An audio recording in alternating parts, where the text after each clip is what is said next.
I've come to the end of myself. My hands in the air, Jesus, I've got nothing left. And I wanna keep singing, but I'm feeling the weight. I'm seeing the cycles of all the hate. Open up those heavenly gates, those heavenly gates. We cry, justice, freedom come. Open up those heavenly gates, those heavenly gates. We cry for mercy and for your love. Ya, via le tua le ne fiafi. Waftai le rofa maleanga leo le tua o whapenana. Toe tātou whaatasi le ne fiafi. Ia ilongo le tātou porkalama. Ia ora porkalama sanine i le astronai o le Jesus is the Answer podcast. Ia le ne aso. Waftai le tua ono le avanoa o whapenana tātou toe maua. E tātou te mafuta ai, ma te tātou whailoa ai lungo le tātou porkalame. E le ngante lea, ia o te penga whailangi. Waftai le tua o leo wa maua le manoa e atuai le tātou porkalama. Ia o tātou silafia uma o le nei porkalama, ia o porkalama e tāla ina ai le swafa manu malo i Jesu Keviso. Ia e launga ina ai le upu, ma fola ina ai le upu. Ia awalo tātou wola whaleanganga ina ia whapenao na mawaa o tātou wola au auna i lea tua. Re ngata i lea whapenao le whangaina o tātou wola whaleanganga i le upu. Ina ia tātou malolosi pea i lea aso ma lea aso. Ia awafa pita uli ma popo ngā o le olanga e tātou tisavalia. Ia a ola e le teime e tātou te ui e i popo ngā mawhainga tā o le nei olanga. Ia ai ua mautu o tātou wola whalea nganga, ua whana ina o tātou wola whalea nganga, i le upo le atua, e whaamalusia i o tātou tangata. O le ala fo i le nā e whaktai i le atua. Ia ona o le manosi ma le ola o loo mawhaia i pea ona tātou mafuta i lunga o porkalama, mawhapena ona mātou o mai e mātou te launga atu le upu pe wholafola atu matala i atu le alofa maleanga leo Jesu Keviso. Ia o tari tonu po le ale ese esenga po le o tātou tari tonunga ma ese o e kalesia ma lotu e tātou te lotu ai. E tasi ale suafa manumalo e tātou te tapua i umai o na o Jesu Keviso. O le suafa lava lea e te tau ia i tātou tangata whaolaina, ma tangata o le lalolangi o na tātou taritonu ai o ia lava o le alo pele o le atua. Na awina mai le lalolangi nei ina ia whapena o na tātou maua le manu malo, maua le saurotonga, ma ia whapena o na totongi o tātou wangasala. Ia e ala i le sa taru sa whapena sa ia. Tau ai ma papenao na malingi e ilo na toto. Ona o oe mau li ne fiafi. Ole ia e whawhitai ai i le atua. Ia ona o lonanga le lei ma lona rufa. Ia mo i tātou. Amen. Ole ia e avene taimi e whaatano whaatuai le por kalama. Ia i whioi o le tala le lei. I sunga i whawhia ngainga mo tau whaletua le ne fiafi. Tari tonu o nisi vaenga o le nei lalolangi ia uasu sa. Tari tonu o lo o tau launga ina le upu le nei aso. Whaftai lo o tau onsai, whaftai la o tau whapale pale. Awa le tau singa ma le ngalua i le ngā luenga le atua e le whaingo fie. Lea whaatalo whatuai le por kalama i le nei fiafi. I whioi o le tala lei o e o lo o ngā lurua le nei taimi le launga ina o le upu. Le ngata i lea o nisi o feo i o tala lei o lo sa ili le upo le tua i nei fo i taimi. A wā le aso a tae au. O le ai whatalo whatua i por kalama. Whaptai la o tau no fo talo. Le ngata i lea whaptai lo o tau alofa i anganga o tangata. Le upo lo o tau sa ilia i lea aso ma le aso. Le ngata i lea o lo o tau tuli vai. Tu ina atu o tangata i luma o le atua. Lea ia whamanuia le atua. Ma whatalo whatu por kalama o le Jesus is the answer. Podcast i le nea fiafi. Ia ona se e mai leo se whaatalofa. E le whaangalo ino o tātou ta māmo o tātou tina mātua. Ao sina si o tātou watunu. I Samoa, Amerika nei, New Zealand, Australia o whea lava. Whaatalofa atu le por kalama i le nea fiafi. Ia te o tau mālo le tapuai. Le ngata i leo mālo fo i le whaptaila o tau nofo te talo. A olo o alo atu au tama whanau i lea aso ma le aso i au mga luenga. A wā le tausingo a inga e le ngata i leo e ka le sia manu. Lea ia e whatalo whatua i por kalama i le nea fiafi.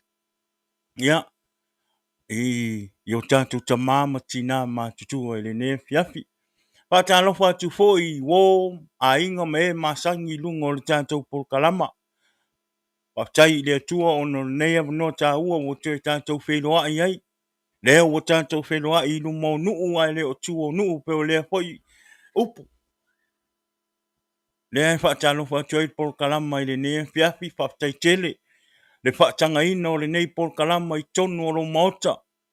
Tonu o lo ta avale lunga o lo ke fongi o whea lava le mea ua e maua mai e le nei por kalama. Whaptai lava. O le anganga lava o le por kalama le nei o le Jesus is the answer podcast o le tala noa ina o le upu o le atua. Ma folfola ina atu le lei o Yesu ke riso. Ia, i o tātou a inga mo tātou tangata. Tari tonu e tofu wale tangata malona tari tonunga. A o le upu a ia le atua. E te tau a ona whaalu le upu o le atua. O lea, whaatalo whaatua i le por kalama. Ia, i le nea fiafi.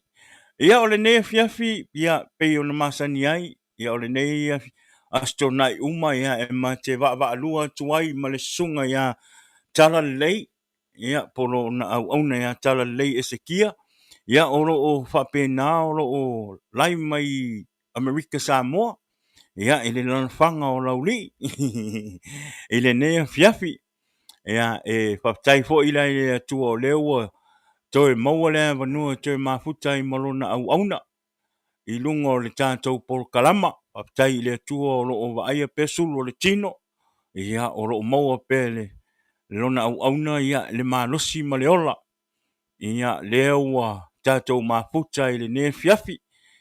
Ia ma le sunga ia tala leia o tātou tisilafia ia o le sunga ia tala leia o le host leo tātou por kalama i astronai. E tu ina uma tuai le tātou aso i le astronai. E ala i le upu. Amen. Ia lau sunga tala leia o e maua mela o leo wha mole mole a miuri fo lau. Wha mole mole.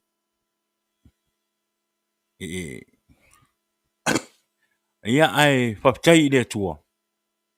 Ia te tonu manui uma tātou le rofa maleanga leo le atua. Ia a olo o tamawhai mai pele. Le sunga ia tala leie. Tautonga fiti. Ia ngawe kau. Ia ai tu ina tulo le vangoa. Ne fiafi ia ini sunga ia tala leia. A wapo isona. Whaatalofa masona whaafeiloa i le ne fiafi. I lungo tātou pokalama. Ia ona toi tātou atu leo nisi fuafuanga. Ia o tātou pokalama i le ne fiafi. Malo whaaloalu lava. Ia, whaatalofa atu. Tātou maftanga i nei fiafi. Au mea mai ia o woho i mai masani. Pai ona tātou mafuta i lungo nei penga ta whailangi. Ia, ia le tua o na lana whaasoa, lana fua i lo tau suifua, ia masio tātou wola. Whai e ona tātou toi wheloa i le manui o le tua. Ia ona o le tātou pōrkalama masani a stona i tasi. Ia whātala whātu le suafa manu malo i Yesu Kiriso. Le alawa suafa le mwhai e ona tātou mafuta. Ia tātou tala noa inga i lungo le nei pōrkalama. Ona o le suafa. O loo iai me le lei. Ia o wha amanuianga. Ia o le whaavavau. Ia o mea lava e pei ona wha alia i lana upu. Ia o le suafa la le tātou te whaatalofa ai wa o le suafa manu mālo lea o Iesu. Ia o kako mangu mālo ai fo.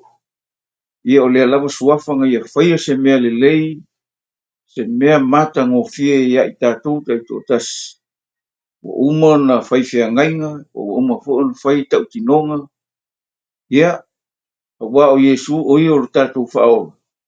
Ia o le na fio mai, sau lia le tau langa ato o toa. Ia mo le lalolangi sala, ia o le suafa lava lea. Le tau mwhai e nei pōkalama e, tau moli atu, o lona alofa tu noa. Ia o le alofa lava lea e whaababau. Le alofa e whaiwhai pēa e le uma. A o tātou iai le nei lalolangi, o lo iai ale alofa leo le tua. Se ia o a hona tapu nia le alofa tu noa, ia e le uma alanga o le tua o le whaababau. Ia e whaatalofa atu le au pa ia, le au perisiano, maise o mau mea mai o nei mafutanga po nei pōrkalama.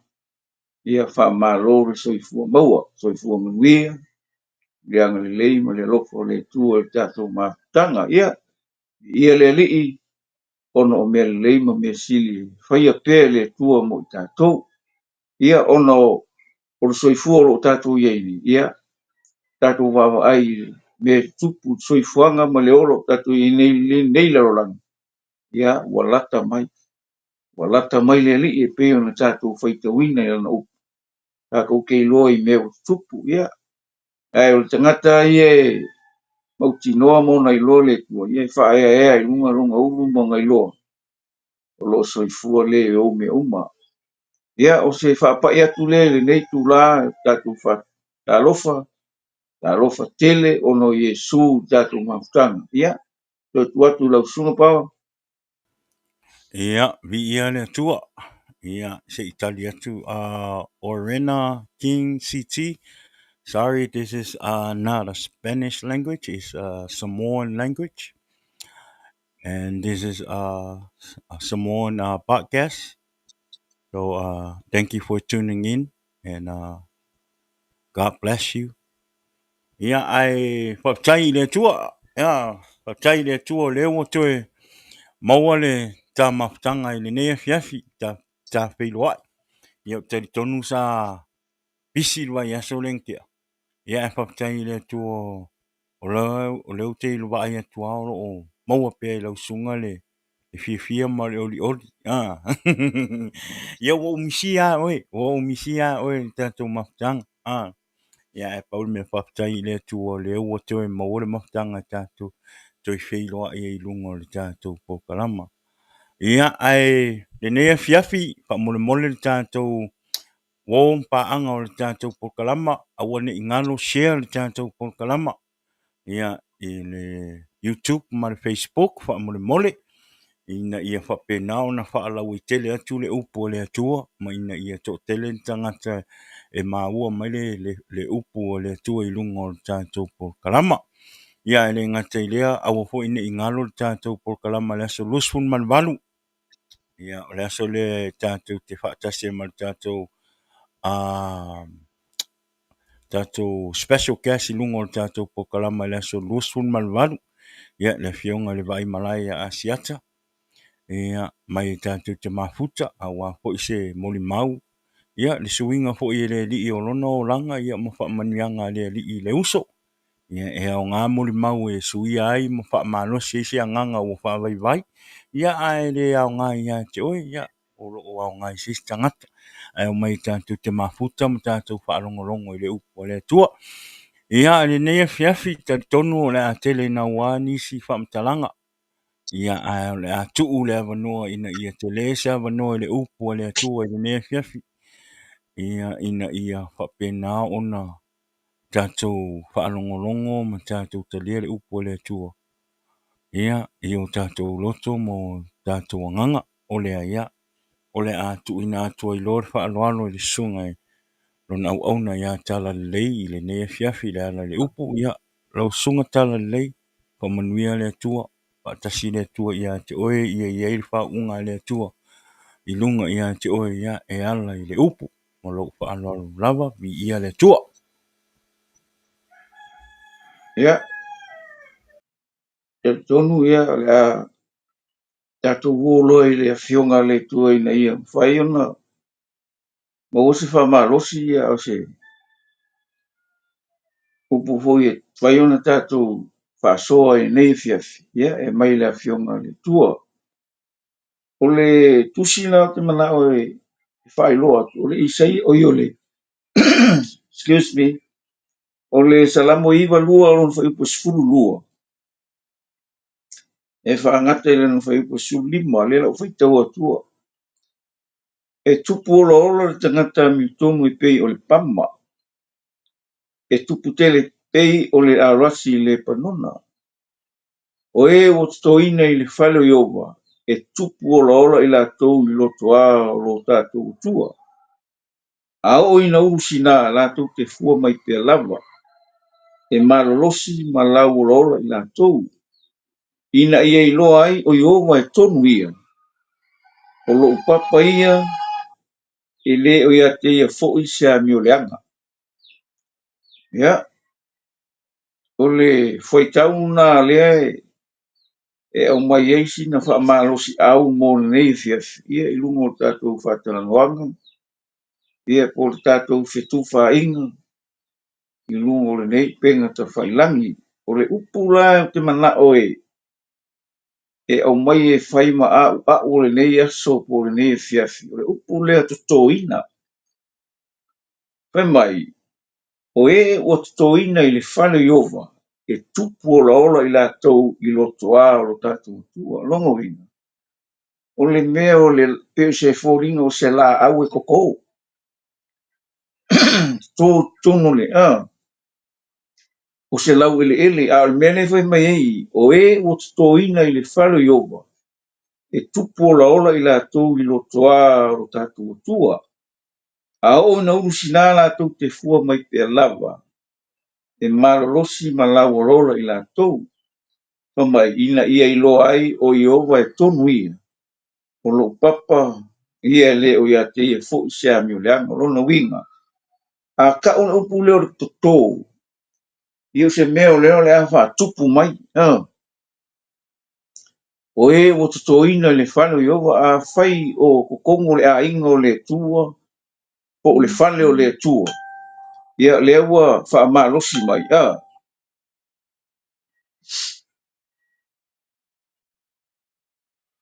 Pa malosi mai le upo le tua le nei fiafi.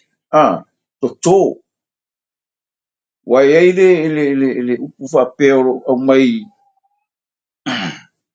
i le whakoanga le tua. Peo le upu le au mai le mua moko no nito se o wakua le mele se kau wha.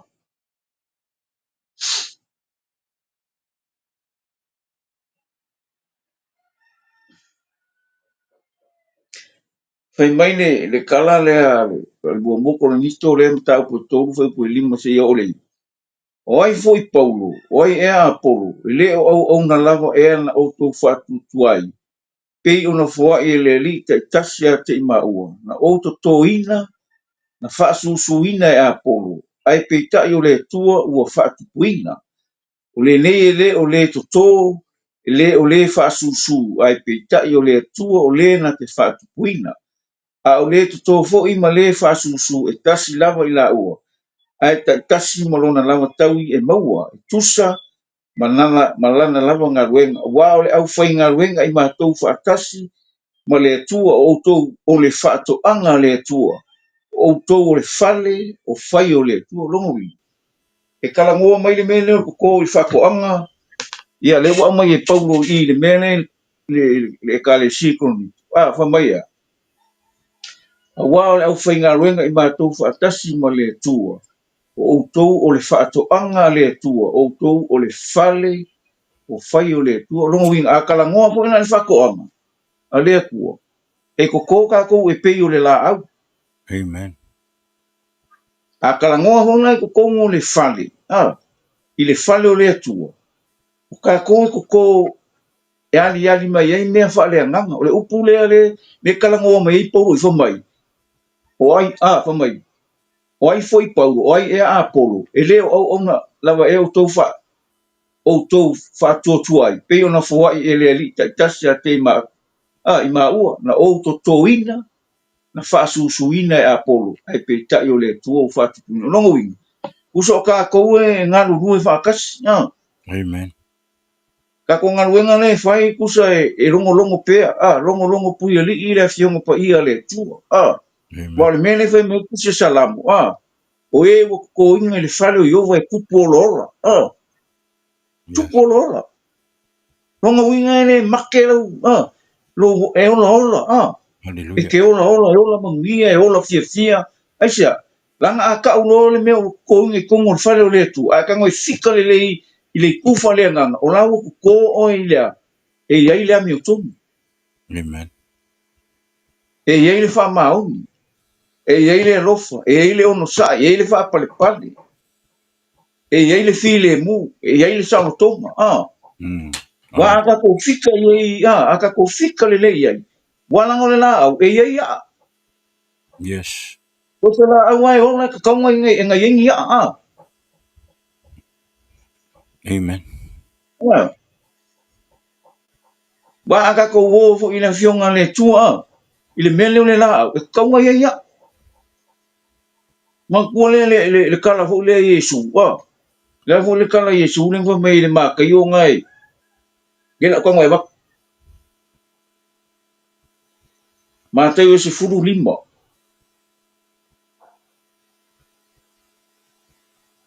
Amen. Te su e ko fa mo le langa.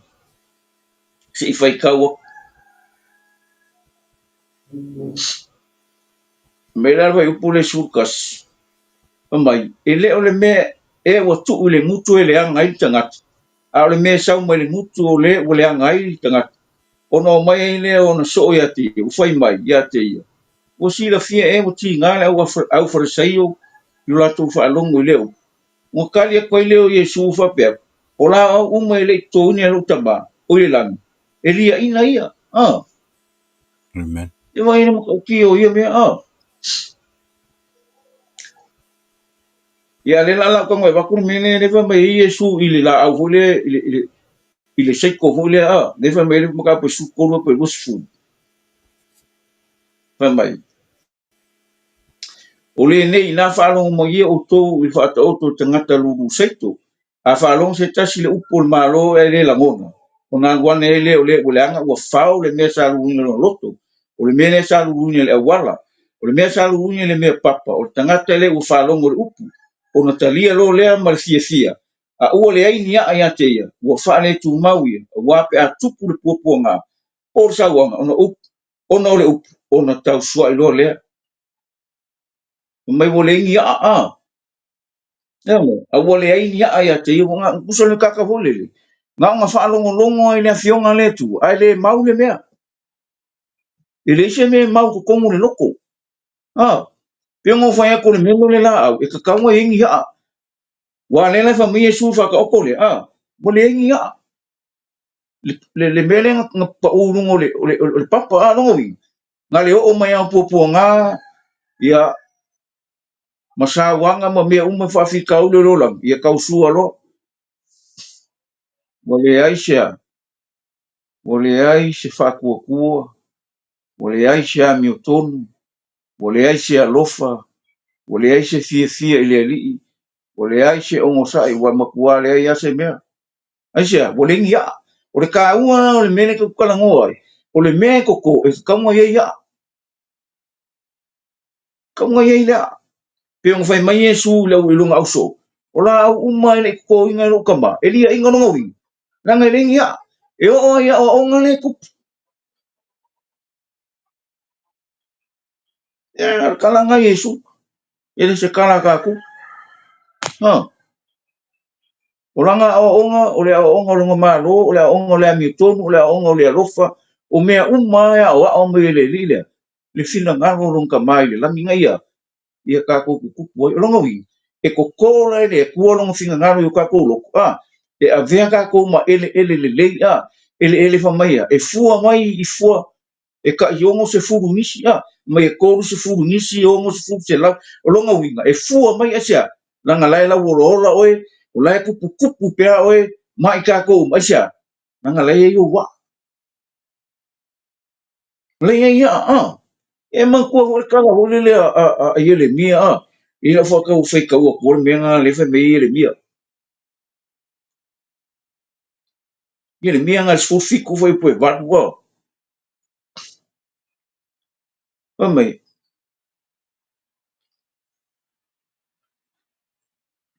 amu ia le tangata o le fa tu ia Yehova o le wa fai Yehova mo na fa tu wa o ia fa pe o le la au to tafani o vai ua sosolo atu ona ai tafani o le vai tafe na te le ilo fo I pe a o mai le vevela ai la ola ona lau I le atu vale I le tausanga o le la mala ai fua mai pe lava ona fua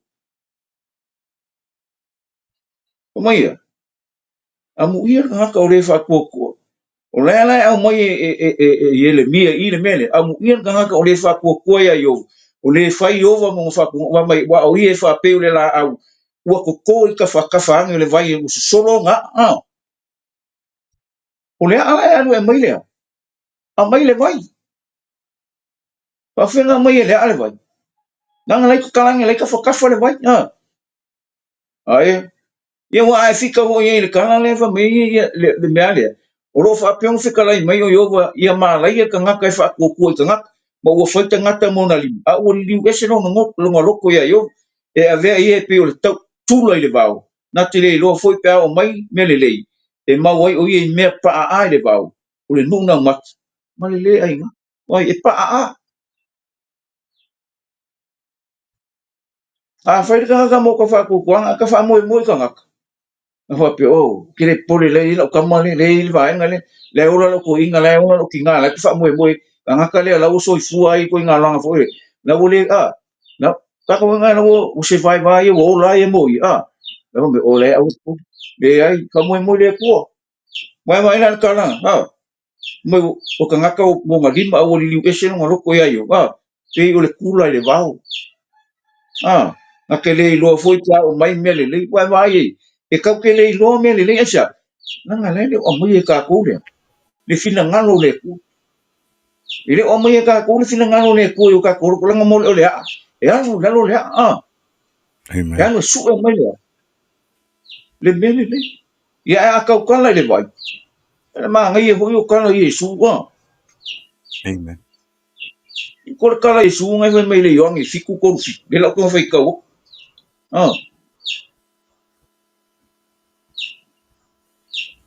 Noni fitu. ko fiku e ngai sa o le mi se ka su e mai Noni ko to fitu. e aso o te le tau sa minga o tu la e su ma langa u fa pe a fai e fia inu se tas ina sa uia ia tia e inu ai o se fa tua ia tia fa pe ona fai mai o tus e tafe mai o mai tafe mai tongi ia te ia o le vai ola la Amen. ko le a o fa ku na kala ngo ko na ke au mai le vai ola longo winga e o kala nga ele mien ka pu le futik fa pe ban amu ia tangata o le fai I ova mo fa ku ya fai I ova mo ka ku fa ku longo winga e ka ko kene popole la kai mo le la mala e le mo fai aisa langa lai ke sila fia mai lo le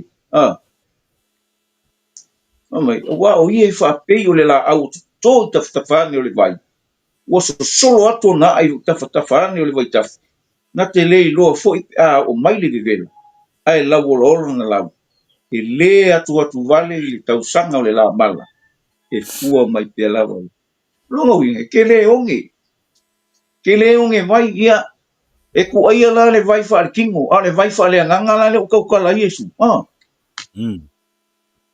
le fia ingu sa ma ngia la le anga le fa kua ma ka ko mua ma le lo le upo le kua se koso mai la le vai le a pe va ka la Yesu fingi sa ma mai la le vai nga so wingu ma ko le vai e ke le ko fia ingu o le fa va le wingu na fa makala le ka wa o le la au a fai mo ko inga ga ko mo le falo le tu a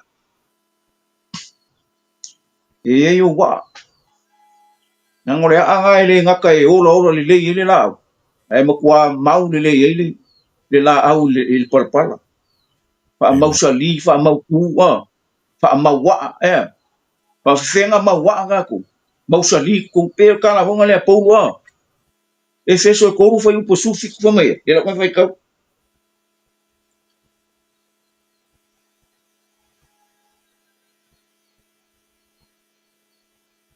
ma ia no fo mau ke riso to loto le fa to tu ina ia ma wa o to ma ia fa va ina le lof to tem fa ai ona i lo le o to a to ma au pa ia uma o le winga o le lau tele ma le umi ma le loto ma le maurunga ia i lo fo ile lo fo ke riso o siri ese ele mai lo ele mai le ia fa tu wina o to le tumu malava o le tu o el mang mo fo mau ia ma wa no fo mau ke riso ka ko le fale o fai o le ko longi a fai ko ka ko ko mo fale o le tu longi e le me le ku pu mai ka ko le langa a ko ka ko le ko mo longa fale e le ngi me fale ko ya e le ngi me le anga e le ngi me le ka uma ke asia o mea mau tino o mea mau sali o mea a ko o mea mata ngofi langa o ka ko le o le fa ko anga pio foi mai po o ma ko la o foi nga no fa kasi ma le ku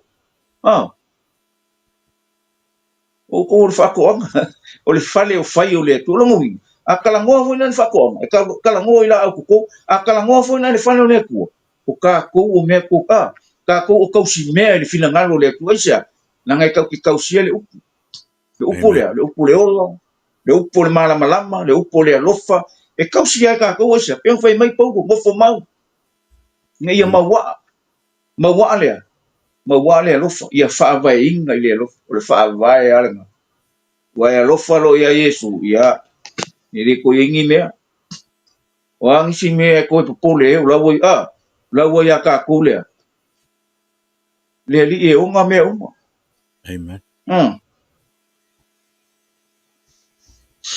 Ia wai e se ka u ka ko ngaka ile fina ngalo le ku langa wa ko e so se ka ngaka e le mafu anga fai ka ko le ku e le mafu anga fa o le ngai ka ko ai ka pele ku kupu mai o le bon ka ko ye ko mo le wala awing e wala o le bon ka ko ye ko mo le plan le tu manga fu fuang asia langa ka ko ka ngaka le ku e lin ka ngaka ti apo o le me sawa o le ka mo faile li on la langi ka ka ia ku ka ngaka i nga ku lor tingu ia mauang yang ka ngaka so fuang i long fa sala wa me sawa ai e fuane ku ka ngaka lang orang ka ngaka no fai Malaysia me orang ku e le ku o i o le aka pe on ka ku ka ngo so aisia e le i so nga sau ye su e li tingo ngai ia sawa sau e mai ka ku le me lang tinga ngalo ile ku Amen. wa ka ngo vai ka le kene se lua ngai e fa ko anga ngo o mo fai le ku fa ko ma ku ye ya ka ia nga mai ku le ku ele mangi ele fie fai lo fa fingi ngai e fie ai fa mai le ku e ke ai la u mo fa ko anga e wala nge ai la u le io Amen. ele o mea e mau e ka ko lima ele o mea ka ku ke loko ye a wale u pula ke fai ka u ku ngale ile mea nga ku o mai le ku wa e u si sky le u pola wa o e ai le la mo fa ku Amen.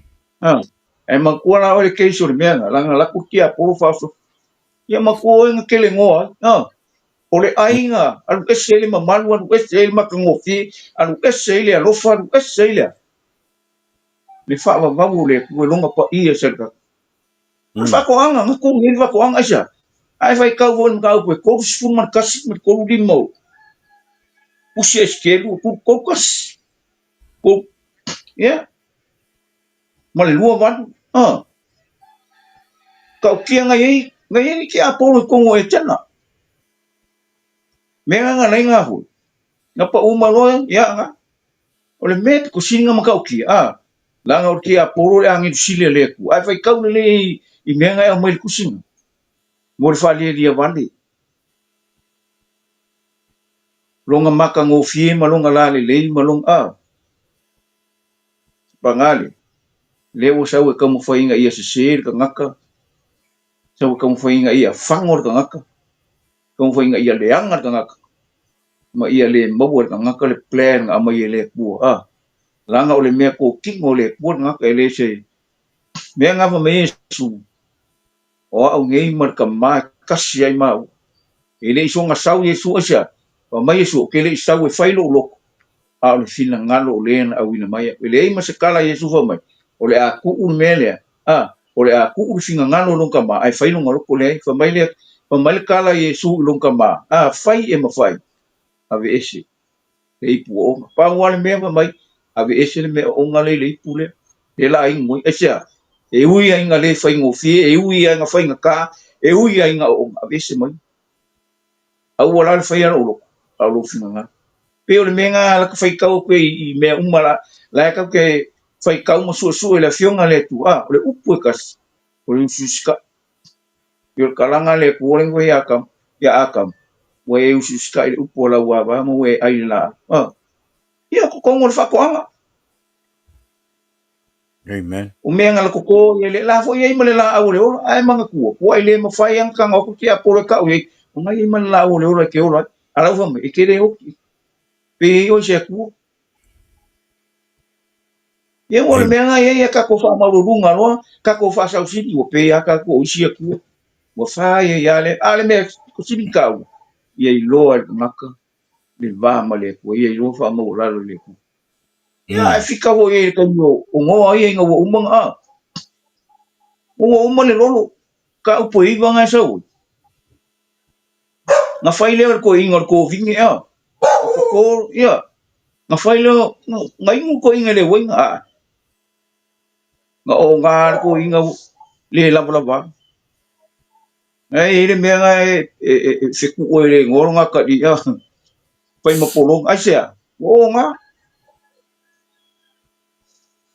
so se me ai ka ke fai e vai ke mi ngai ma le langa ni ka ke lo le leia le me mai le ku ma le me mai le ku lo ale winga no fam kala e ia le a o e ia le aleanga ia asia langa o le mea nga mafua inga lea nga le usi ka I ka ngaka I le tua ai fai le mea loko I wa ang wa pe usi ka I le fai ase mea loko I ai fai le mea fina ngalo I le tua I nge fiafi ia e fo I meo a onga e fo I meo a onga ni e no fai kau aku e pelunga sifuru lua E pelu sun malua.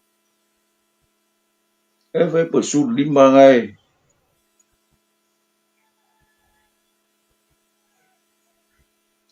e vai kau kua vai pa su fa e pe vai kau vai pa su koru pa mai I le malea I nā fai o ala lau le lei mo o tō vai nei ma pewa le vai o pili ai le lei na ia wha malolo ina ia o tau tau sisi le whee le mu ma tangata o malawa I le malea mi o le lei a no malea le ai se tasi na te ilo atu le ri ma ngai I le malea a no malea le ai se tasi na longo wi a ka ko le whaia finga ngalo le puro wi ia e o ngoka ko le ai se kasi nga ke ilo aku mai ia o tau whai tete ia te o tau ne iai se tasi le mo atu le alofa tu no le tua ne iai se a o ona e tupua e wha so saia te o tau ma le anga I nisi e tō te ne iai se whaita anga po se whata le lei mea pa ia pe o e sau le na watu no na tofi o le una tua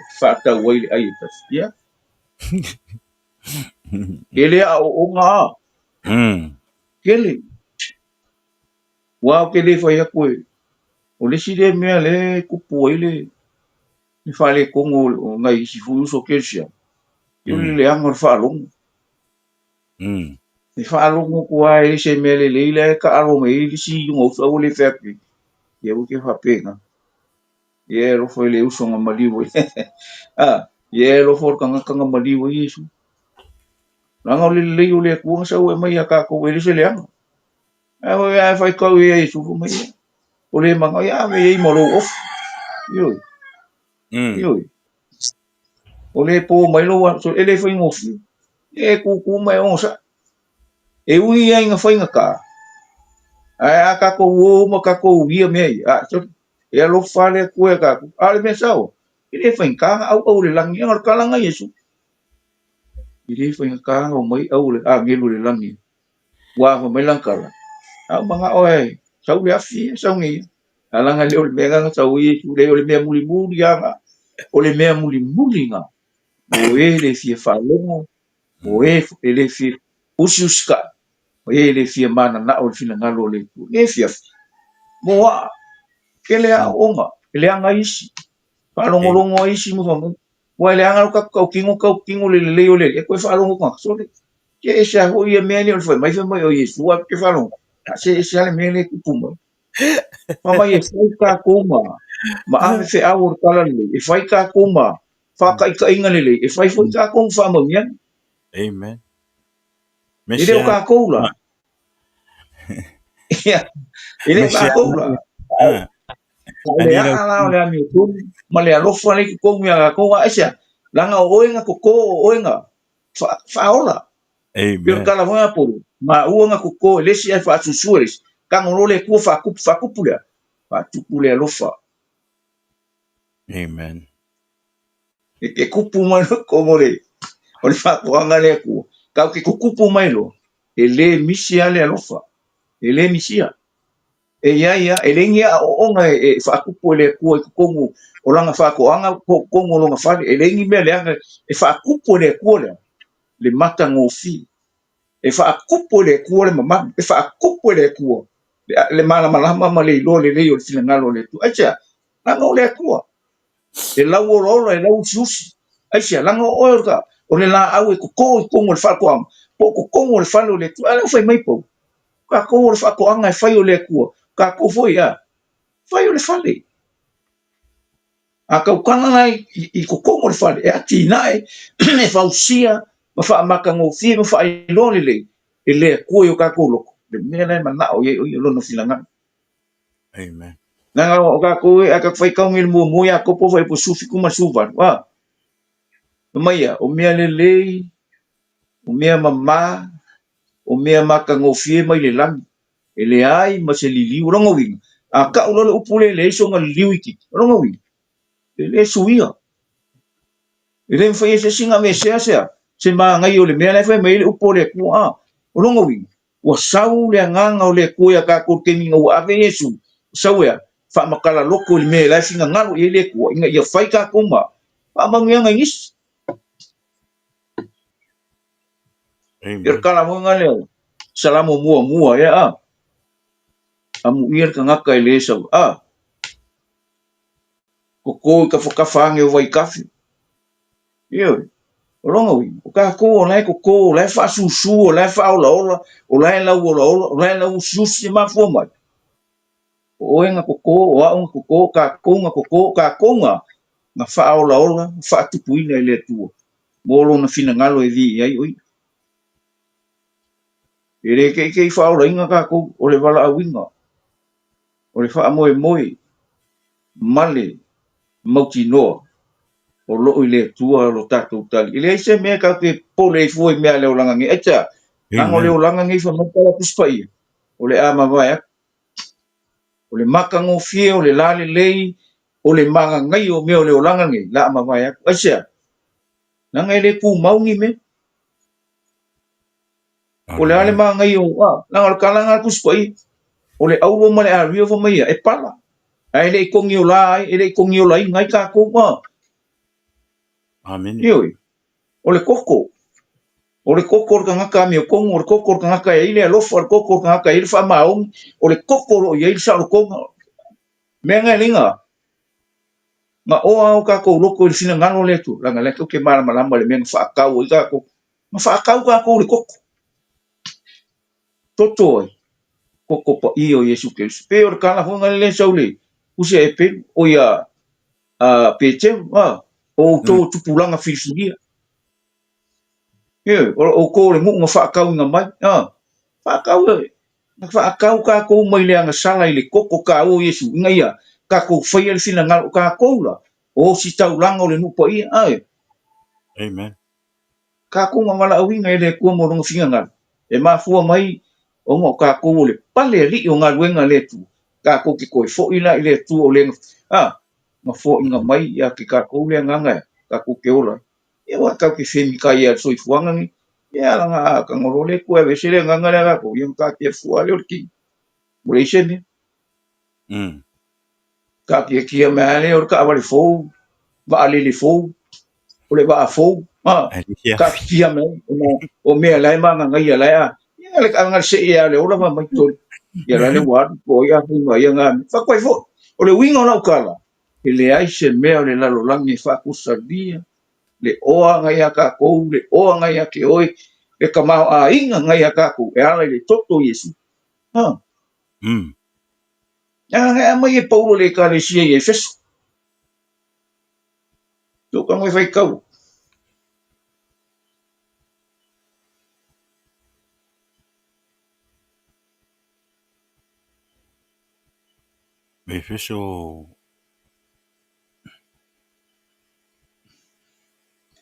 Efeso mo vai pe fiku ala vai kau vai pe o mai ina ia vi ia ai luna lava lo fo tu no sil o le wanga le fu mai ai o ia te tato ona o le wa lo fangia o ia foi o tato mau ai tongi ola i lona totu o le wha maangalo ino ang sala e tusa ma le ora whaulai o lona lo fatuno o loa whaulai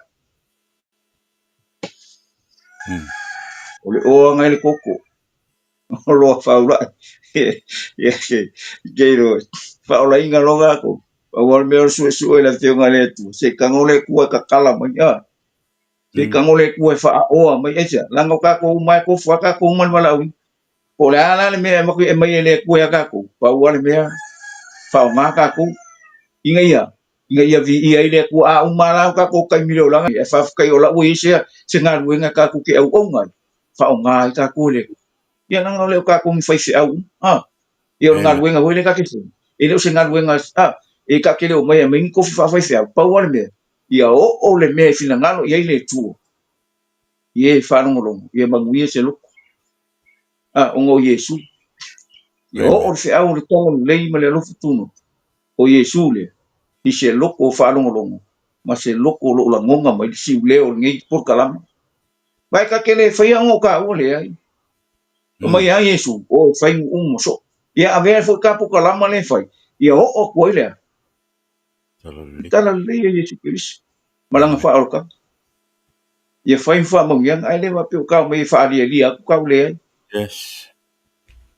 o le mea ka ua ia se nganga la ngonga wha longo le mea la finga ngalo i le ku nanga ka ua me whai ngawu pe o whai mai pau ma ko me whai ngalo e ngalo due wha kasi ma le tua e ala i longa finga ngalo inga ia mori o finga ngalo le ku langa i longi loku le ka kalangia i kei luma i le whaasoa e leo le anganga o le loku le ai o le anganga o le tua inga ia mafuka inga o ka kukangaka le lei le alofa wha maoni ma le tamau a inga o le tua e le uma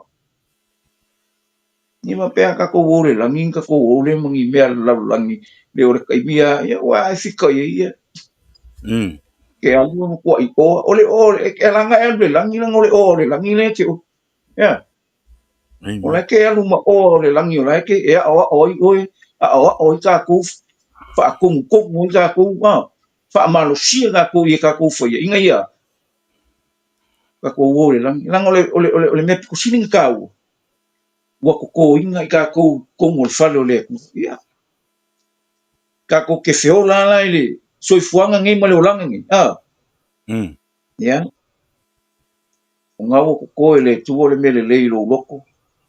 Ngau ko ko le tua lo na fina ngalo. Ufala i, o ke mga kuar kala siya foi fe au mali. O le mta upu sa tau, nga ave ya ia, nga waku a ia nga ave ya ia le whaari. Tio, ai ke ua mai a, mo kangorofa makala i, wakutari.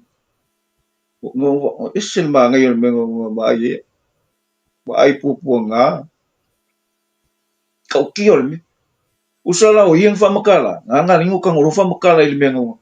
Uwaksuris kukusa le mele ngai whamakala, ama le mele, kangorofa kai whamai lo, rara, share lo, o le visi ngau ama kangorofa le ati. I le mata upo sa tau, ke rola mai uma mau, yo kala wo le apolo, o le mata upo sa tau, o le valea i e o le mana. O le manga o le tue. Amen. So se o langa whae inga, e ke manga oro e whae inga lo wolanga. Ia e mana manama ka upo le. Nanga kala apolo, au nge i o mika i se mekas. Tau lawo sa tau, ai sea. Ale ai sa ka ulo le se kaulang. Ngale ai sa ka ulo le se madi. Ale ka uo le mka langa kala Yesu, a feke fia muli mai ke. Amo sa. O le mea ko ko le kelo la ka. So se mea e whaali le koe kero. Ai e se confirm. Ngo kufa makala lo le fese au le mea le o whaku sori. Le lei le mea ngā me mea. Whaku lo wa mai ia ngā wa mai confirmation. O mka upunga kero e ave. Ave le mta upo sa to. Ia pio kala pau wa. Ko le koe ola au ke viso ola. Toni o tia wa. Ia. O longo wi. O lea mea. Pio kala Yesu fa mai. Au le fia muli mai e keo. Au e ke koe o siskai o ia keo. Amo sa ka kulo sole o le fam kalanga o le mele. A fai o ke pule au ia. Ele au ngala ia ke unta upule.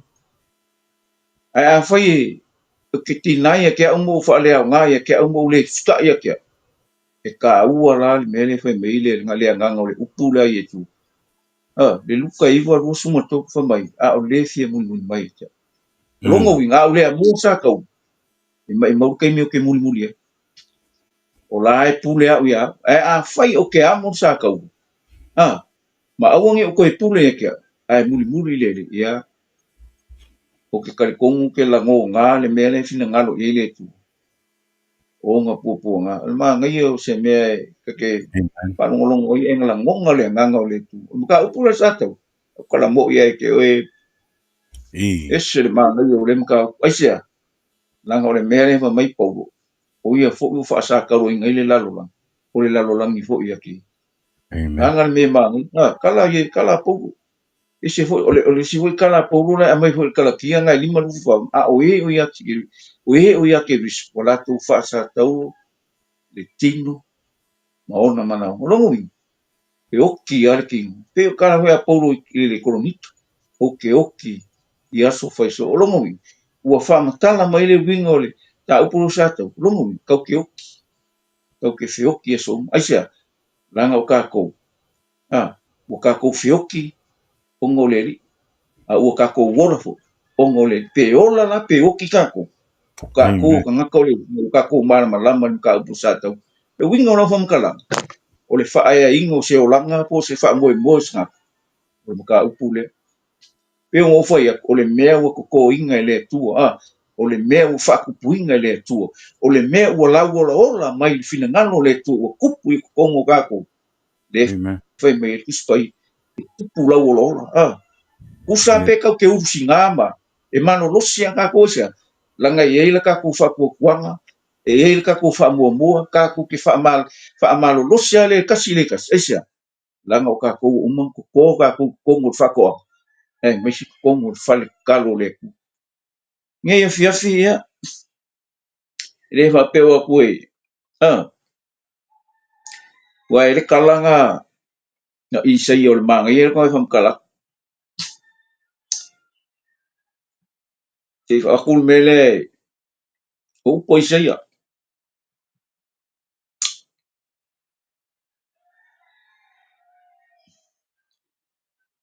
pe me kala berstanga le fa mai e amatu le fie e whano no siona e fo ina ati a te ila tau le matango fie sui ai le lefu lefu o le ole e sui ai le whano noa o le ofu e whai ai vi inga e sui ai le loto wha vai vai e ingoi la tau o la au le ami utonu o le whaato anga ioba e whai mona vi inga o le mangai o le mele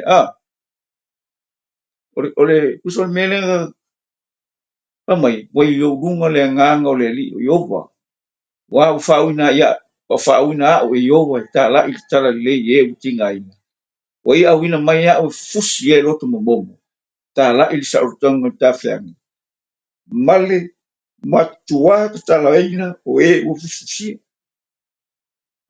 yo e ta la i tausanga e tali le leia mai ai ioba male aso e tau i aima ma sui e lo tātou atua, e wha matala loto i e o wha no no malama.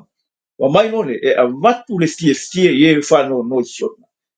E mankua o i o re kako kau unga le. Uso re wha moe moenga le, so skol sketsi ango. Ya, pere wha aku e wai masangi ka o sionga le. Ai lea le tua sisiti. Ia le wha mei, e a matu le fie i e o wha no no siona. Fo ina ati ia ila tau le matanga o fie sui e le flefu. Sui e le flefu. Ya kala ngoro i meo le fulefu ka fale kingo wa e o lale kingo e ko fo ia le fulefu ale vai mai e va ku le maka ngofie su ye le fulefu longo wi ka ko ka ngaka fale o le su ye fa no no o le ofu e fa ye vi inga su ye le loto fa vai vai e ngo la to o la au le ami to o le fa to anga yova e fai mona vi ya o le me mongi ai ya ngap ka ko o le whaatoanga i o whai mona vi, o le winga o kala. E le i songa whausia i ka kou le kua. E le i songa wala a winga i ka kou. E iai le wha moe moe. So se wha moe moe, e wha moe moe i le kua. E le mafuanga. Inga ia, ka kou whikuwha i whaakasi, ma ka kou whiwhasoa i whaakasi. O le ase mea wunga lue me ile angango o le tua le nefia. Yeah. A lofa le kua e sosongi mai a ke ka kou nefia. Wa o langa upu, o le uporo i ei le ola, o le uporo i ei le manguia, ia o le uporo i ei le alofa. Ka ko ke whia mea uma inga ua. Mo lau ola ola, ma lau siusi, mo whai ka kong wha manguianga whina ngalo le tua.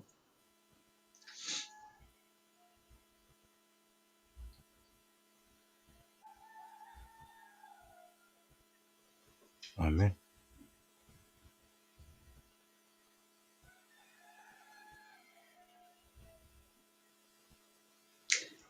Pe mele pelunga e sulua wai, pera longa uma lole maule, ia, waku lole lau sunga. Amai, o inga uma foi a o iai, i le manatu iai u se mea oli oli ai. A o le mea e wha no ai, ai muli muli ani, e fua mai ai le fua, o le ami o tonu, e manui ai e wa o ina ai. O le mele ina wha amano sia ia i lima ua ngangase, tuli vai wa vai vai, i le malea, ina wha ia o ala lau le lei mo o tau vai, ne ima pewa le vai o pili ai le lei wha amalo roi. E o tau sisi le file e mu ma tangata umalawa, i le male ami o le lei, au no male, le ai se tase i lo atu, le li, i au tau whae tete i ate au tau, i ai se tase e mawatu, e le mawatu le alofa, tu no le tu, ne i ai se au ona, e tupua e wha se sa i ate au tau maleanga i nise to teli, ne i ai se whaitaanga, po se whaatala lei me pa ia, po e sau le na watu no tofu le unutua e whaatau waile ai tasi, wa o tau loa e muli muli ane, ua mana o ia e maua le whaamanuia, a ua te ena o ia, wa e ulawa ina ua matua whaatonga maloi mata, a ua le maua ia se mea le li waile loto lo tama. Wa o tau le o le maunga, en whai, Awa woutou le o mai i le maunga e mawhai ona pa'i ai. Ma le afi mu mau liuli, ma le punisa, ma le wha. Ma le ta'alili o le pū, ma le si ufonga o fete lai mai. Sa ai o yatu e na whaalongo e, au wana toi whaapopo i ai se upu. Awana le la watia i la tau le mea na poro ina. A whaifoi o se manu pa'i atu le maunga. E whetongia i maa. Pesa soa i ati ai le tau. Pa pia foi ona matau tia, o le mea nei loa. Ma whai mai ai e mosi o te fefe lava. Ma unga tete. A ua o tau le maunga o siona, ma le ai o le atua soifua o Yerusalema, whale langi, ma a ngelu e mano, mano. O le whaputonga ato atoa, ma e ka le sio le umatua.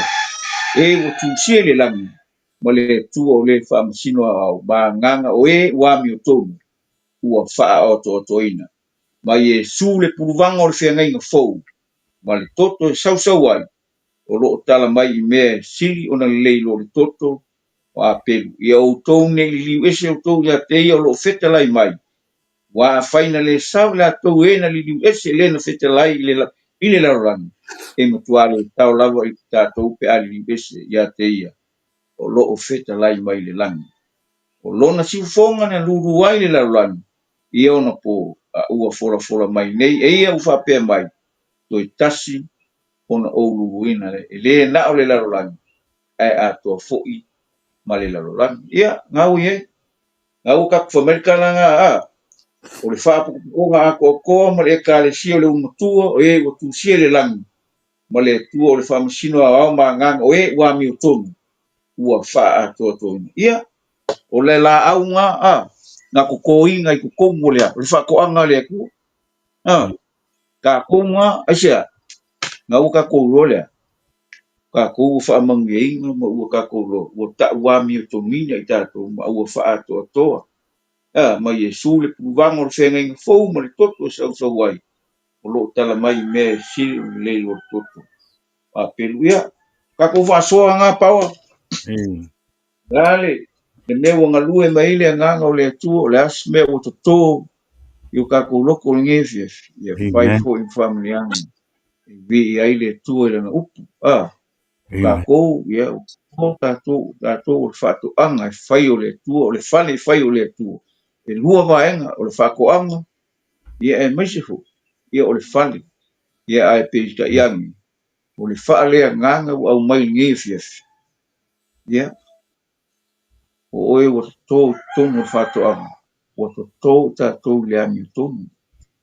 Wa koko ka kou le alofa, wa koko ka kou le whamaong, wa koko ka kou le whapale pale male onsai, wa koko ka kou inga ia ka kou kupuifu, ia lau olo ma lau siusi.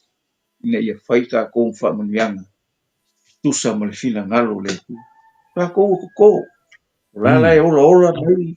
E whina ngalo le tu. Onga o le a le ia ka kou. Ka kou ke mai e le whakua kua. E upo le kua. Inga ia lau ola ma lau siusi. Tangata whale nganga. E whai e iwi ingo le tua. Lela koe whai kaua kua le ka. Le ka kusi ia. Wa koe rore lau sunga. Pai mai le ka kusi whai kau. Pai mai. E tupu ola le tangata mi utonu I pei o le pama. E tupu tele pei o le arasi le panona. O e o titoina I le whale o Iova e tupu ola I la atou I loto a o le tatu tua. A o na usinana atou te fua mai pia lava. E malolosi malau ola I la atou na ia iloa. Ai o Iova e tonu ia. O lo papa ia. E le o ia te ia fo I se ami o le ama. Ia. Ai fika le la au leo le arasi. Ia o se la au makua kupu maunu. Yo o le pama ia o le la au le kupu I kongo le kuafu. Ia o le kuafu le se mai. Ke le kuafu le se mai. Ai o le pama. Ia o le la au le arasi ia. E mau alunga. Ia ai wa mela a ku le bonga e afa mai a rangi le makangi porani lo o le la. I le faki. Aisha. Nga koko e le kua I le mafua. Nga koko ka ko e le kua. E le mafua. Pe fai mai e lau leanga le ala ngai ke uie. Pe fai mai e fai ngaka, e kupu ola ola pe o le pama. Pe o koe, le pama e ola e kongo le koafa. O le ale le o se vai e ola, aisia, e lau ola ola. Pa kusa i e ka ngaka lea, ko kongo le falo le tua, ka ngaka i ko kongo le fako anga le, e wala aulo le, o le alo aso le. Ia, o le kako whaasoa nga i ngai fefi. E ui ai nga e usi ngā mai makua, ia, na ko ke fua mai pe lava e malo losi ma la ola ola. Ila to mai loa ai o yoga, tonu i kau ke i loa. I le tu la fo ina, i le ave selo na le lei. E wha maa oni a le tu e tusa o na whorofulanga. Ia, alo whangia le tu o tato whalongo, la fo se mea woi me ile ngango le tu o tato mafutanga neses, ia whai mwhamanuyanga. Alo whangia le tu o, ia i pele anga le lei o le tu o tato wharamolongo. Mai se olo na fina ngaro ina ia vi ia i le tu o. Yeah, God bless you.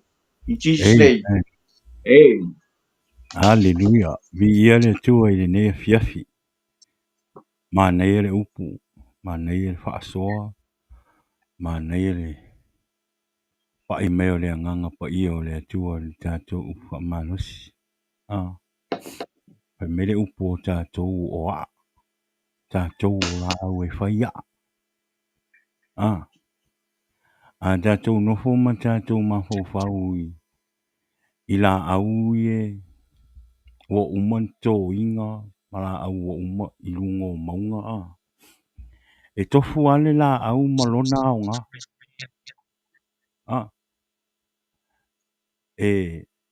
O la au uma na tutoa i le atua ma mea na whai e le atua. E tofu ale la au malona ma ta whai oi. Malona aonga. E ile la au e mawhai o na whau ele wa. E ile la au e mawhai o na whau ele whali. Amen. Ala lai whai mai. Lai whai mai. O tātou o a. O tātou o la au whaale anganga. O tātou o leito tonu le li o whaoratanga.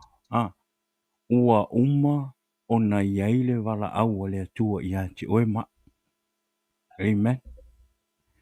Be te mata mai fo ila le nea fiafi ma e whaalongolongo le upo le atua. A e pausia oe ele i whaia i tātou lona whaatusa. Ua i ai fuafuanga le atua i ati oe. Ua i ai fo i fuafuanga le atua i ati a. Amen. Aua, fai mai le iwa mia, fai mai le iwa mia lusu ma le iwa fai i pusul ma tasi. E fai talainga ale atua na fai ia iwa mia. E alu tapu whanaunga i sala e lu teimio tawhianga. Fai mai le atua, fai mai. A wā o a unei, ua o iloa manatu.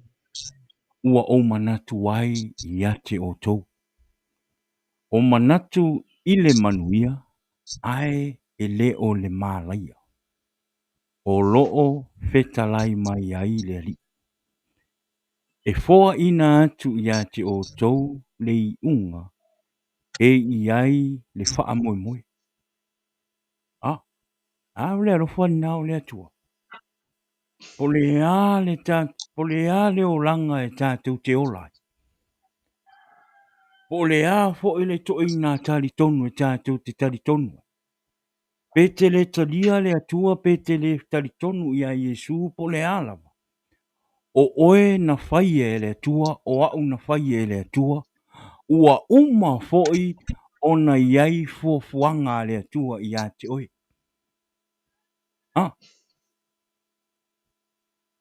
Le anga sala sa o i rinu o le atua. Fasi o tangata. Whao ngao rātou whaanau o sacrifice their kids. Na whaatonu wina e le atua, ma discipline e le atua rona nu. O le ala le anga sala na e uia po o le ala to ina o ranga ngai te uie. Awane i ngalo ia te ue. O oe o le la au, wa uma o na fausia e le atua, ma ua iai fo i le plan na le atua mo oe. Whai mai, for I know the plan I have for you, declared the Lord. Plan to prosper you and not to harm you. Plan to give you hope and the future. Ve le leo le atua. Le alofa nao le atua. Pe tātou te pa ua i te mi uma, tātou te le wha maoni i o tātou folfolanga, tātou te le sa vavali i o tātou folfolanga i na tātou folfola i lumo le atua. E alofa le atua i ate oe. Amen. E alofa le atua i ate oe. Whaftai le atua i le ne fiafi i lona upu. Whaftai le upu wha malosi. Vi ia le atua. Vi ia le atua i le upu i le ne fiafi. Utoi whawhangua i o tātou ola wha le anganga. Whaasusu lau la au. Whaasusu lau la au. Manu e le ipe lau la au. Amen. Whaasusu. Whaasusu lau la au. Au fo ingi e wa ai e wa e kua pēri si la langa e whakanga e give up ai la ia le ai. Whaolola. Ala fionga pa ia le tu e whawhanga i whaasusu e lau la au. Olea, rau roto. Rau roto ina ia tumu. I le anganga pa ia o le tua. Whawhanga pe le upu. Aso uma aso uma. O ngā kupu la ia. Maola ola. Ma fua mai fua le lei. Olea, vi ia le tua whaftai le tua le ne fiafi lona upu. Mo moli atu le anganga whaftai lau sunga tala le lei moli tā upu wha malosi ne fiafi. Ma lor sa ili. Ma lor finau. Lofa le tua ia matua i. Whaahuu ia te oe e ala le upu. Le ngata i lunga o tā pokalama. A o raunga lue e te tono lau e kalesia. Ia whape nā o na wha oa ro sui fonga. Wha oa ro mawhauwhau. Wha oa ro te utala e ala i le upu o le tua. Amen. Olea. Ole vi inga e fo i le tua. Te tonu nea fiafi. Ua. Wha manuia o tau le nea fiafi le upu o le tua. Wha whetai mātango fie le upu. Langona le whae mai o le anganga pa i o le tua. Na e te tau, e tātou fo i tātou tangata whaolainga. E te tau fo i ona siaki o tātou tangata. Ngai ke iwa kako whaapea o lai o sao kako mea nei whai. Ai ni ranga siaki. O siaki o kako ola wha le anganga. O lea, ia o le tātou polkalama ma le tātou uwha malusi na nea fiafi. Vi ia ma whaapitai ai le atua. Tari tonu o le a tātou wō tai au le tāpua inga ma tātou wō i le lotu ua te le whaamanuianga le atua i o tātou tangata. Lea ua uma o na te whawhanu lo wola wha le anganga ma toi pipea lo lotu e tātou te i o le tāpua inga tai au i luma o le atua. O lea ia, o le vi inga maurunga na i le atua le ne fiafi. Ia, vi ia le atua, amen. Te tonu, o le tātou pokalama po le nai le ne fiafi. Pa mole o tātou a inga wō me masangi lungo le tātou pokalama. A uma le tātou pokalama a wane ingalo na share tātou pokalama. Ina ia whape nao na tele ni tangata e mai moa mpa longolongo le upo le tua. Share ona o roa lofa i anganga. Amen. Whaia foi ona o roa lofa i anganga. Le ngata i lea o roa lofa i le tua. Malona fina ngalo. Amen. Aua ne i share inga ona ua mapai atu share. Ona e moni lo walofa i le atua. E te tau ona wha amanuia le tele o tātou tangata. I le upu wha wina le atua. O lea ia manuia le aso. Manuia tūlanga o tutoe le nei aso. E le ngata i lea ia. Tātou wō uma le lotu tai au. Wha manuia le atua le tāpua inga. Ia, tātou avelo tātou whaaftaima le tātou vi inga i le atua ia i le aso ataeao pe au o toi le ola ma le malosi o lea auana i galo le tatou polokalama i le aso tofi le aso ataeao o i le aso tofi o le vai aso fou tatou toe mafuta i luga i le taimi masagi ia i le itulā e valu i le afiafi ia o le a faapena ona ou hosting atu ai le tatou pokalama ia ma ou sauni le upu i folofolo ia auā le faasoa i luga o le tatou pokalama ia le gata foʻi lea ia le asotonaʻi luma nei ia e faataunuina le tatou pokalama au mai sauō tatou peiloaʻi i luga o le tatou pokalama ia e talo i le atua ia manuia tele lenei po ia ae faatofā i lenei afiafi ia e avea lenei taimi e mate faatofā atu ai ia i le pule o le tatou polokalama o le Jesus is the Answer podcast ia i le tofine ia fina i lenei afiafi malo fina faafetai iā te oe le tofine le nofo tatalo ia auā le tatou polokalama i le gata i lea ia e faapea maua ia ma le auauna ia tala lelei ia auā le faafuaiga o le tatou pokalama faamanuia le atua iā te oe le tofine aulia le aso ataeao tatou feiloaʻi tatou mafuta i le tatou mafutaga a le ataeao ia o le viiga foʻi i le atua ia o lea ia o le tatou polokalama lenā i lenei afiafi faamanuia tele le atua in the name of Jesus ia amen.